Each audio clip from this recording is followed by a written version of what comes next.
I'm David Elliott Johnson, and welcome back. I teach the course, The Art of Creative Authenticity, and my YouTube channel basically expands that, brings in insight to my past and my ability to sustain success as a creative artist. So today, I want to talk about probably one of the hardest parts of being an artist: relationships. Yeah, that's a tough one. Early on in my life, because my father was a musician, an artist, I saw the struggles between him and my mother, his struggles of being a father, a husband, and even a friend. Because time, it's just not on your side when it comes to being available all the time. So I watched so many. I mean, when I was born, my dad showed up to the hospital after a gig, and some of his musician buddies followed him over at 6 o'clock in the morning, and they hung out in the hospital. But this was after a gig. He just made it. Had I been born earlier, we didn't have cell phones. There was no way to get in touch with him. We couldn't call the club and stop the music. But he worked on the day that I was born, and then worked that night. As I got older and tried to establish friendships and relationships, I realized that I was up against the same things, the same issues. But I wasn't going to give up my time of being an artist to anybody. I was pretty much committed at a very early age. Very early age. I think by the time I was 12, I was pretty much committed. Matter of fact, my parents were trying to salvage their relationship, their marriage, and they left me $20 to eat for 2 days. It was the first time they ever left me alone. And instead of using that $20 to go and buy myself food, a friend of mine and I rode to the Carol Music on Bird Road in Miami, and I bought a snare drum head and some sticks and rode my bike back. And the funny thing is, I drank a gallon of prune juice for 24 hours. I didn't quite understand the result of prune juice at that point in my life. So, yeah, my parents came home and I was in the bathroom. So let me fast forward a couple of years. You don't need to know that. It is kind of funny, though. I struggled with relationships for a very, very long time. There was the trauma of watching my parents go through a divorce and watching my father go through some pretty hard times with that. Even my mother struggle. I saw that. I also saw how it affected my younger sister. So I was kind of afraid of relationships. I didn't want to hurt that much.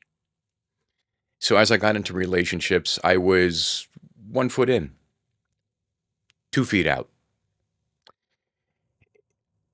As I got busier in my career, I didn't leave time for anyone or anything.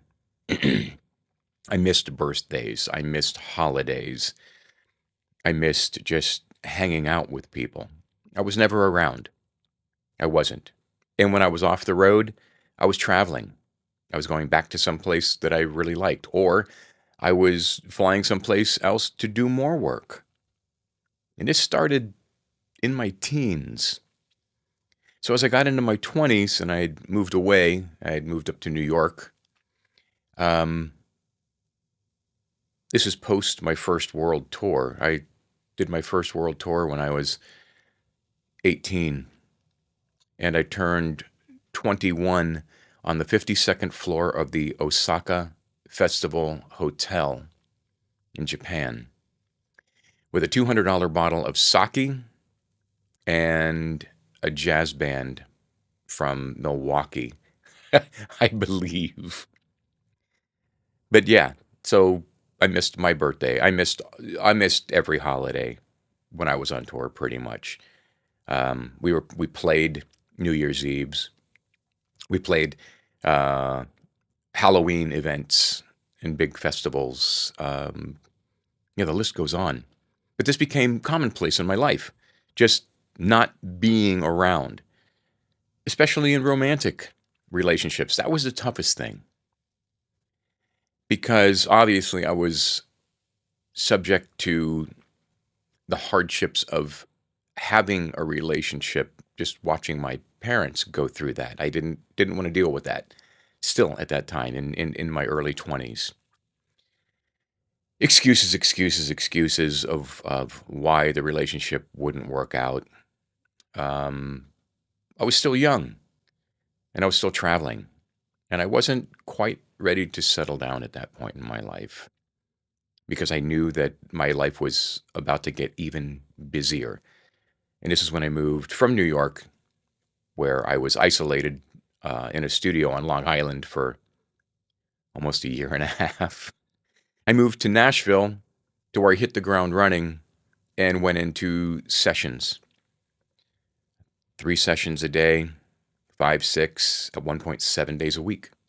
And then there was the touring, and then the one off shows, and then the producing and the songwriting. And at the time, I became a studio owner. I bought a business at that time. And so I was running that. I didn't really make any time for relationships. And when I did have a relationship, they failed terribly. It was like, yeah, a train wreck in slow motion. You knew it was coming. You watched it and you sat back and you're like, could you have avoided that? The answer is yes. I could have just not been in a relationship. But it takes a very different type of person to want to be in a relationship with an artist.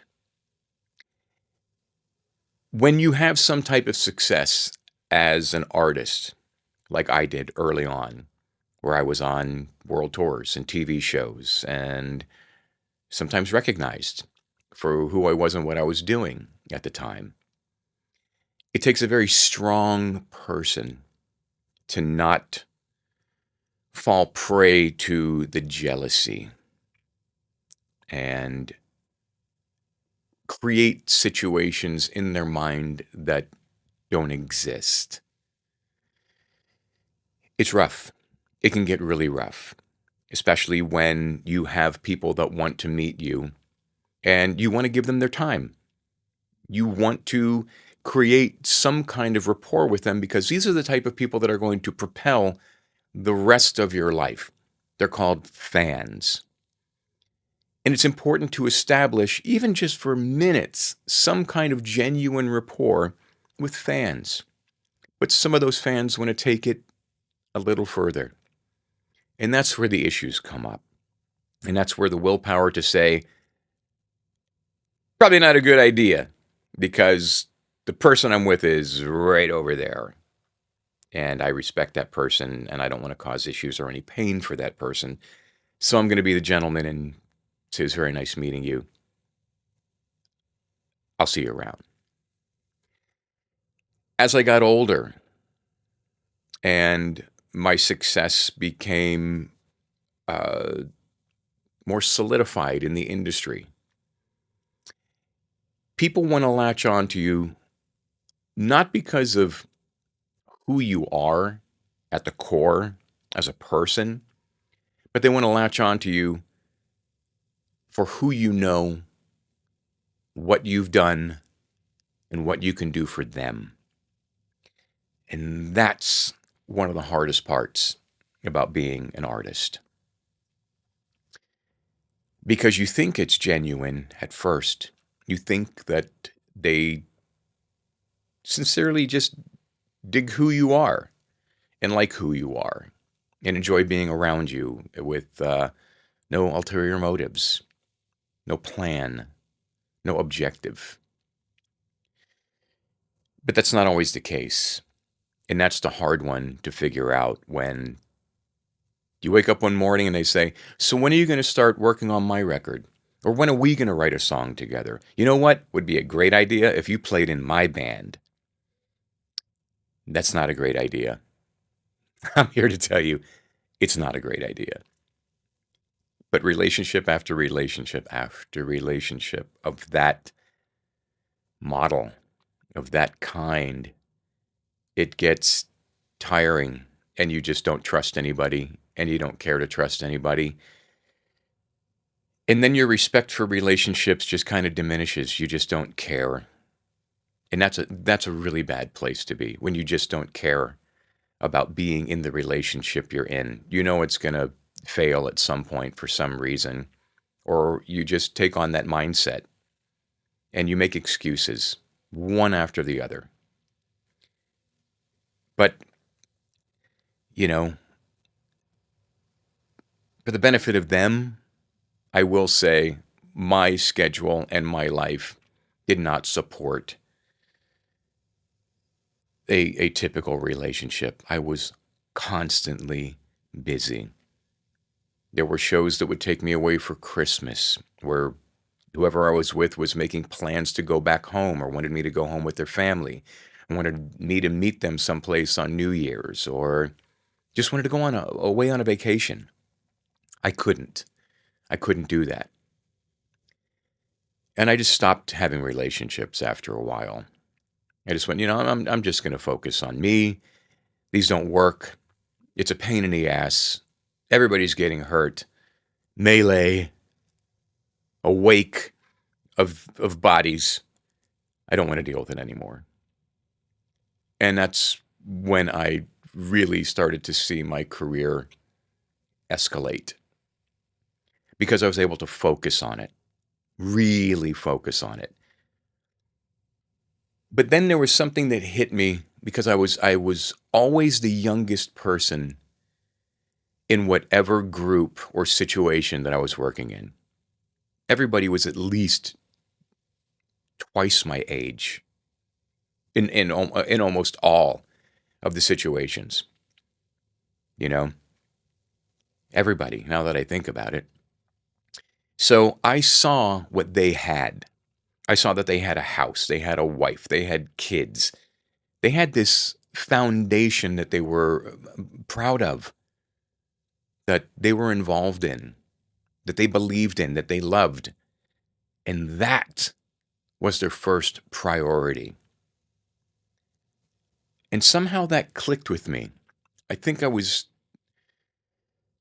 in my mid to late 20s, and I realized that you could have a relationship with this thing called balance.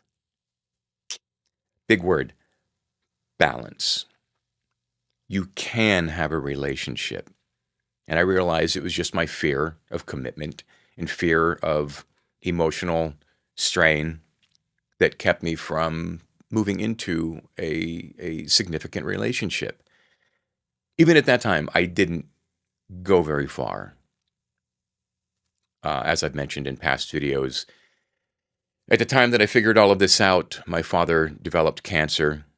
I had moved to start another company someplace else. I had just had a kid. I had moved to Orlando. I was working with the whole Transcon movement and DreamWorks at the time. So even that was taxing on a relationship. But I really tried to make it work. I really gave it a shot. We weren't right for each other from the onset. We had a kid together, and it was my responsibility to be a father at that point. And that was my primary focus from that moment on. Everything evolved around me trying to be the best father that I could be,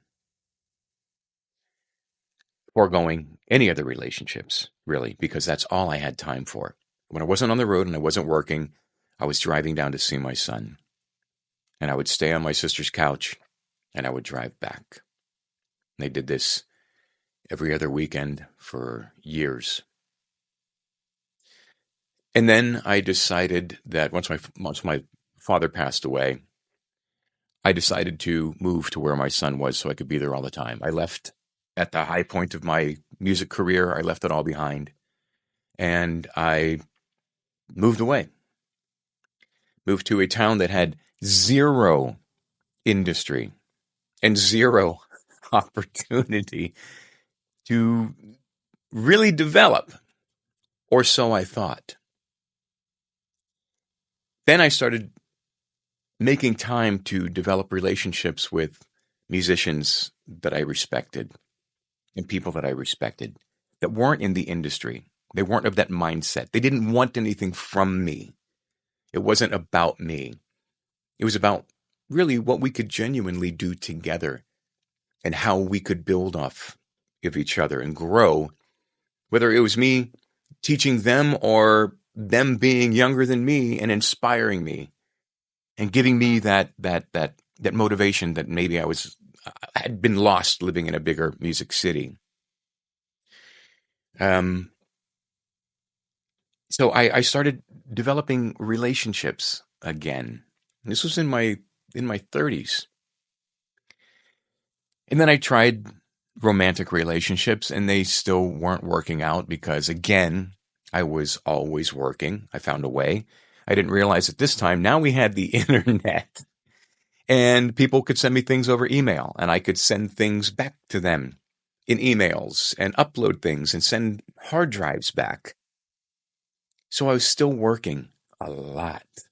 I found a way to do it through all of my connections and relationships that I had built in the industry over that amount of time at that point.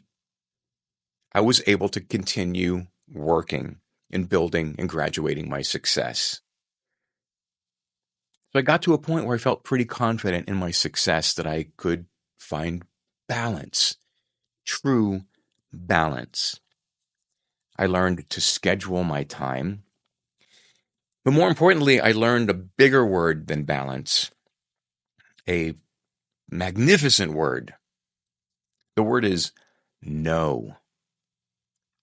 I had never said no to anything or anyone up until this point in my life, in my career. Anytime anybody said, hey, do you want to do? Yep.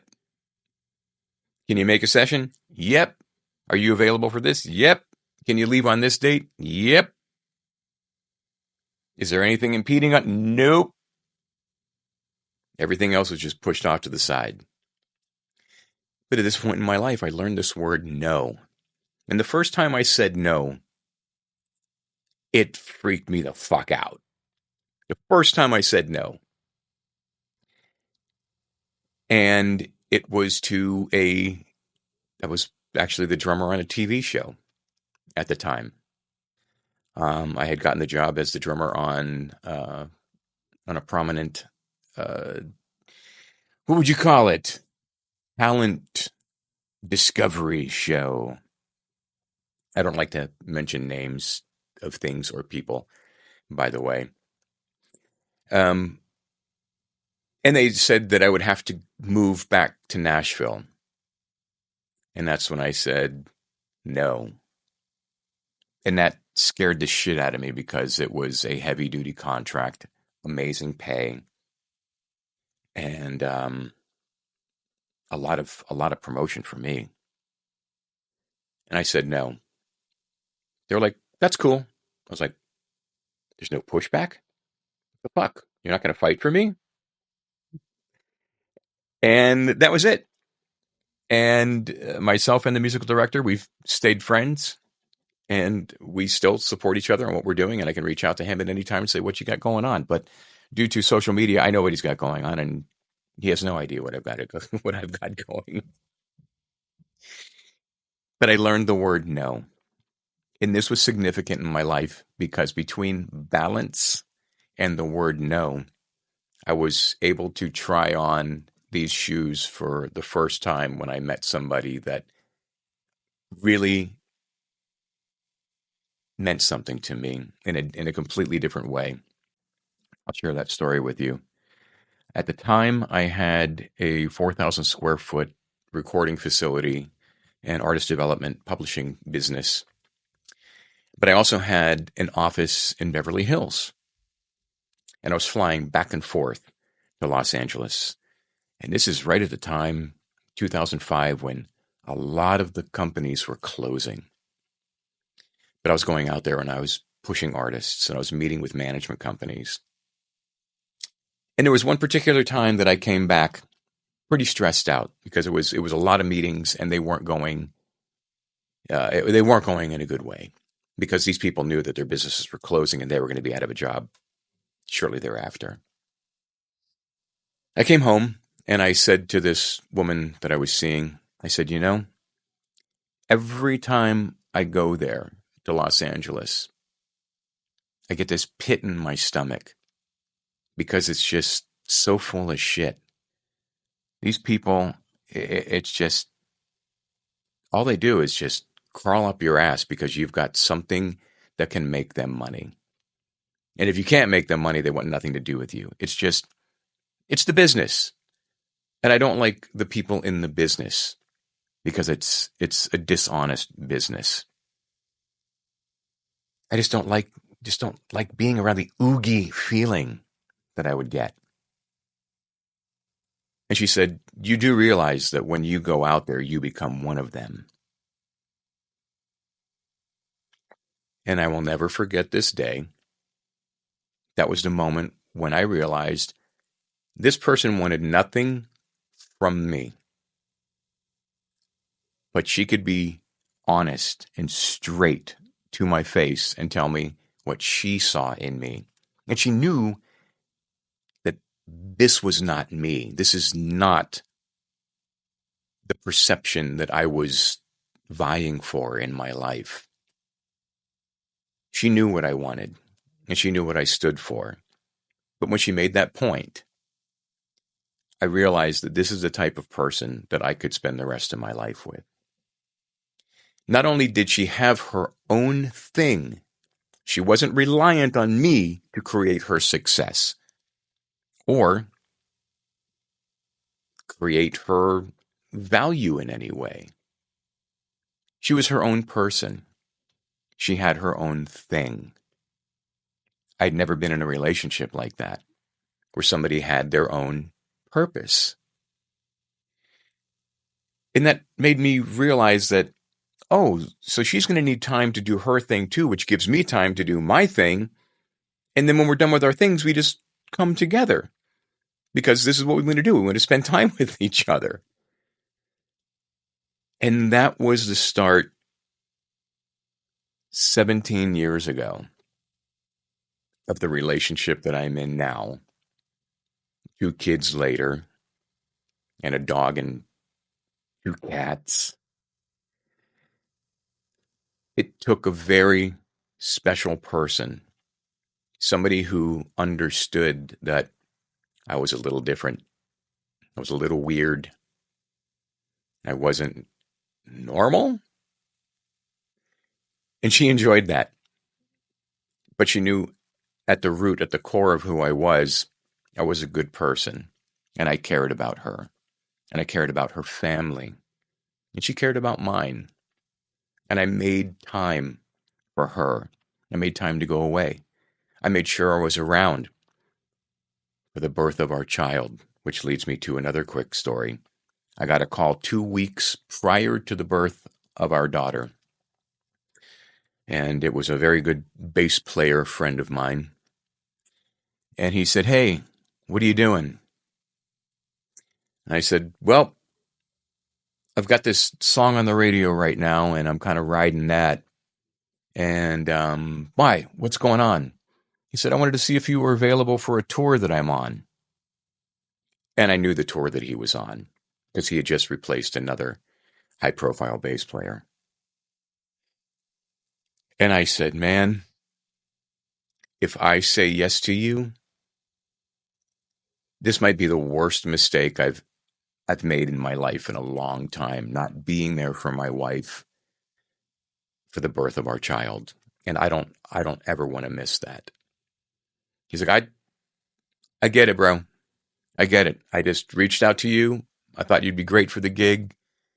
It's a it's a lifer, which means I would be on that tour and with that band for shit right now. It would be 12 years. And it was one of my favorite bands growing up. And I said no. And I hung up the phone and I went back to what I was doing. My wife said, "What was that all about?" I said, "I just said no to a world tour." She said, "Why?" I said, "Because I wouldn't be here for you and I wouldn't be here for our child's birth.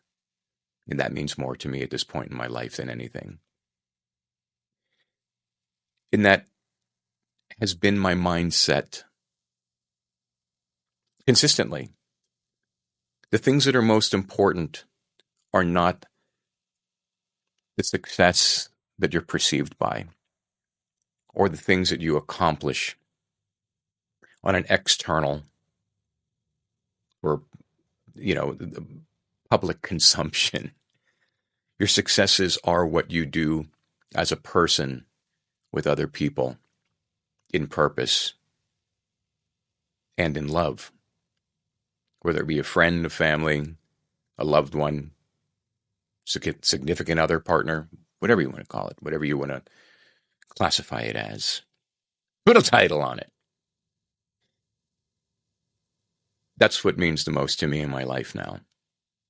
And this is why I feel so lucky to be an artist at this point in my life, because I get to be a father and a husband and a son and a brother and a friend 50% of the time. And that was always my goal. So to be able to achieve this is me telling you, you shouldn't be afraid of relationships as an artist, but it is going to take you finding the right type of person that has their own thing, that has their own purpose, and appreciates you for exactly the way you are and who you are, and not for what you've done or what you can do or what you will do. So I never imagined the successes that I would have once I met my wife. I had the greatest successes in my life. And that's where I'll end this. And I will invite you over to yourcreativetruth.com, where I teach an e-learning course, The Art of Creative Authenticity. And there is a free ebook, which is a consolidated piece of work of my entire course. Has activities and insight and daily practices that you can apply to your creative life immediately and see benefits. So please, it's free. Enjoy it. And until next time, be well, be brave, be you. I'm going to turn this thing off now.